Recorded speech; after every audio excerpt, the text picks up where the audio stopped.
Yes, that's right. We're back. Grip it and rip it. National Anthem Hour, episode 7. We're talking about the freedom to lift.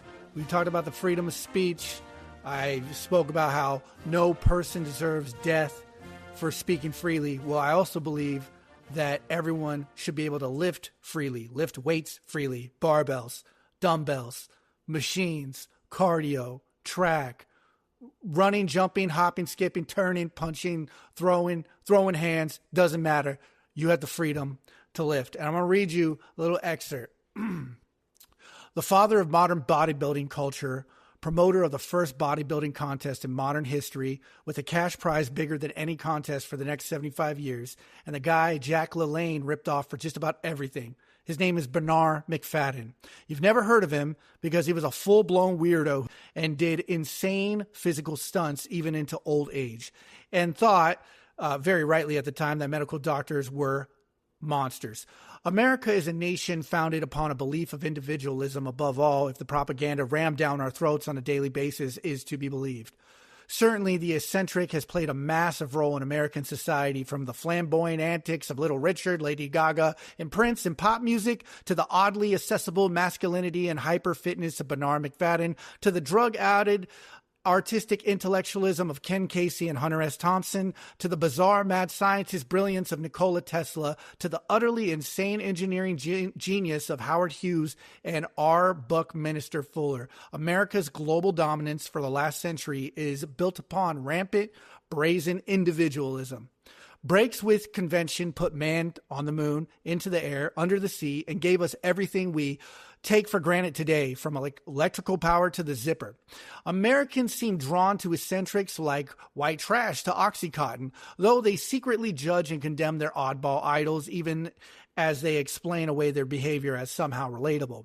At the time, people who have shamelessly blazed their own path, choosing to do whatever they wanted, do whatever they would, and believe whatever they liked, now cower behind labels, bleeding their fear of judgment like sheep rather than snarling their defiance like an enraged hyena, destroying the psychic underpinnings of the uniqueness of a pathetic limp-wristed plea for acceptance that is in its stomach-turning in its delivery as in its message. A wise man once said, "Strangeness is the energy of our imagination," though society generally tends to adhere to a policy wherein the nail that sticks out gets hammered down.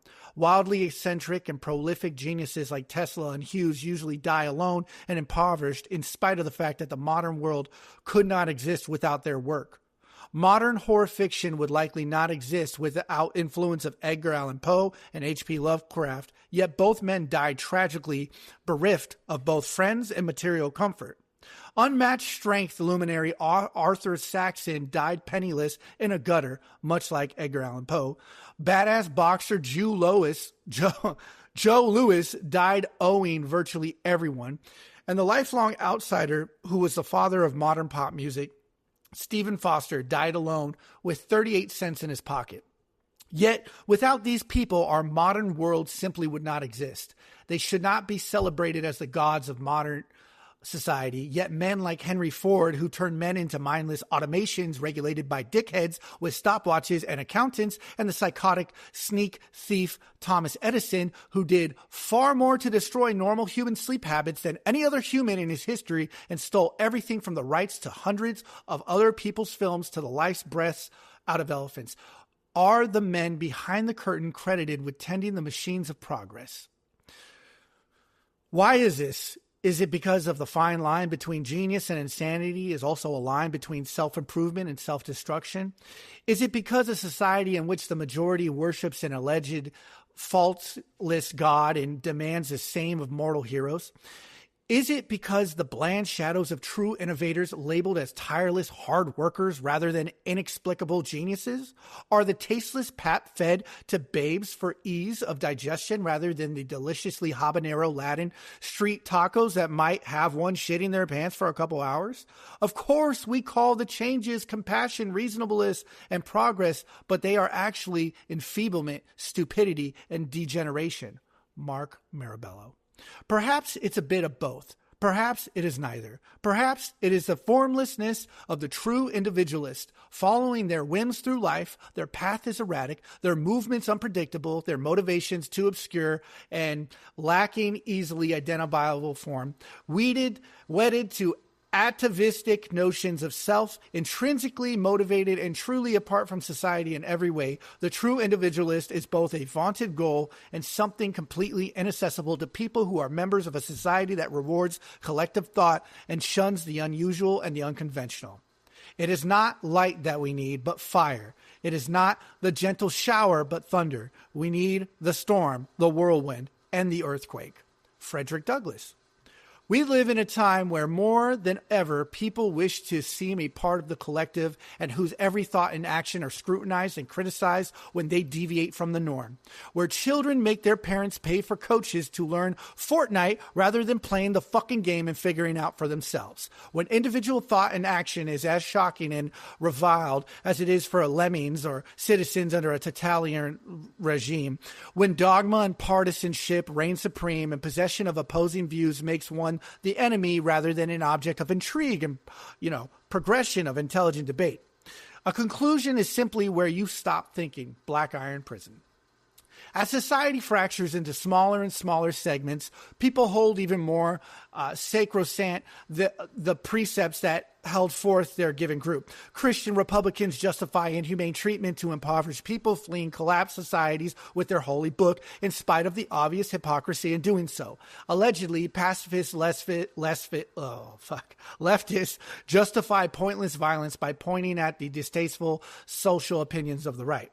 Natty lifters screech endlessly about their purity and superiority relative to people doing what humans have always done, which is to utilize any means necessary to win. Geared lifters and raw lifters hate each other. Oily lifters and power lifters band together to hate on CrossFitters. And then there are vegans who hate and are hated by everyone. And all the while, individual thought is shunned more and more as idiots herd together for security against the looming threat of others. If you take nothing else from this, know that there is no mystery to lifting. There is no need for specialization.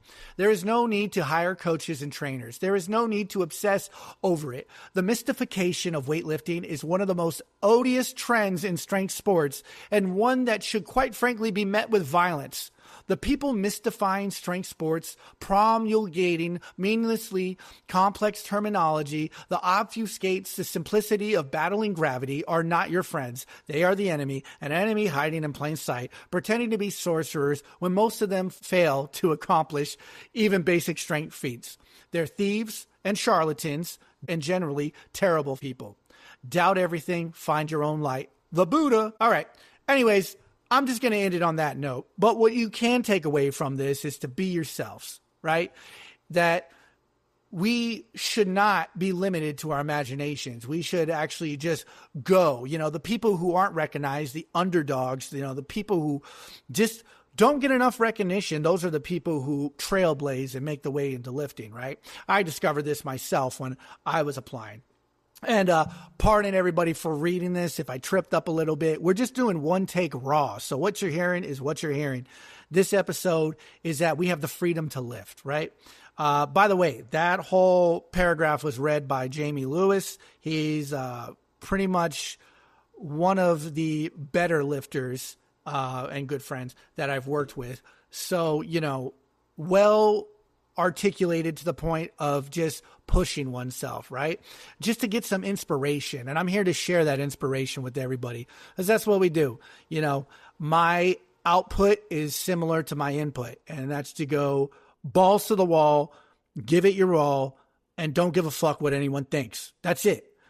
And I share this with you to know that you don't want to be caught up in one discipline of lifting, right? You don't want to be caught up into an exclusive, painted yourself into a corner where all you lift is just Olympic style lifting. All you do is CrossFit, though I would say CrossFit is the better because it's a mishmash of things. You don't want to be just the power lifter, just the strongman. You want an amalgamation of all these disciplines of lifting to include military style or just mobility training, okay? And just become a superior human being, living, being able to have this longevity that a lot of people crave. We crave to have this longevity. You know, that's the goal here. We want to live in peace. We want to live in harmony. We want to ensure that nobody imposes some bullshit upon us, and that the world's my fucking oyster. I'm going to do whatever the fuck I want with it. You know what I'm saying? That's it. So I saw this video of a well-known influencer, bodybuilder, powerlifter type doing a Navy SEAL test. I guess one of the Navy SEAL tests, like you have to jump, you have to do pull-ups, you do a deadlift on a trap bar deadlift, and you do like an 800-meter run. It's like an assessment, a Navy SEAL assessment. Well, the guy, there was a bench press in there. The guy can't even fucking jump 4 feet. I think he barely made the standard 5 feet, but the guy looked like a penguin jumping and landing. I was just like, oh my Jesus Christ. This is why mobility work is so important, right? He could deadlift, probably the best event. I think that at this point, I will tell you right now, a trap bar deadlift is just ridiculously easy. Reverse squat. I've stated this. I can't state this enough. A trap bar deadlift, dude, you can't be a fucking pussy about it. I don't care if you're a man, woman, whoever. A trap bar deadlift is probably the safest deadlift to do. So anyone can accomplish that. Take it from me. It's deadlift dad, bitch. And then we had pull-ups, which surprisingly, I don't know what it is about guys who just suck with mobility, but they cannot do fucking pull-ups for the life of them. I found this astounding when I was at a powerlifting meet like many years ago, about 4 or 5 years ago. And I would tell them how, I got a better deadlift was from doing pull-ups. In the military, you do pull-ups, right? Pull-ups are usually part of a routine. It's part of rounds. You do rounds of pull-ups, right? And the powerlifters, these guys were generally strong, and none of them could do pull-ups. They were dead serious, and I was just shocked. And a lot of them weren't as lean, rightfully so. I was still wet behind the ears with powerlifting to know better, but I will give this to you is that it's important that you know how to do pull-ups. It's important that you know how to jump and be a well-rounded athlete. And I think that military life, physical training life, or just what it instills on the physical side is very healthy when you get into a discipline of powerlifting or strongman, right? What happens is you can get so lopsided from choosing powerlifting or strongman that you end up on the other side, and now you're over here trying to improve your run time. So I take this as a lessons learned from many years ago, but that is to ensure that you're well-rounded. Don't fall into the trap of going, I got to be this way, go big or go home, which has been my mantra for like the past 32 years. And just be well-rounded, because especially in this profession, if you're any military out there or prior military, I'm sure you guys know the importance of being well-rounded, being reliable, being ready on the clock. You show up 15 minutes early for the most part. And if you go even more extreme, it's 15 minutes till the 15 minutes till. And then if you go even more extreme, you just pass on the 15 minutes to the 15 minutes till, like 7 ranks down. So you understand the importance of being reliable. You understand the importance of consistency, of showing up, and, being a well-rounded athlete and not giving a fuck about some safety nerd telling you, don't do that, don't do this, don't take the risk, imposing limitations and restrictions on your potential and how fucking great you can be, right? That's it, because then you start going into the death of grit in the modern world, right? And we don't want the death of grit. Grit is what has made our society, or even now, it's what's made the buildings around us. It's what's made this technology possible. The obsession, almost a healthy obsession, where we're building, we're communicating, we're making better versions of ourselves for the greater good. I think that was it. I'm good with that. Wow, 15 minutes. So hopefully everybody's doing all right out there. I just wanted to share this little segment to show that it's important to be eccentric. Don't paint yourself in a corner. Love yourselves, especially in this society of hyper-individualism. And make friends out there. Make your networking. Be positive. Have a positive impact for positive peer pressure to get the mission done and accomplished. All right. Grip it and rip it. Play the national anthem. I'll see you guys later. Peace.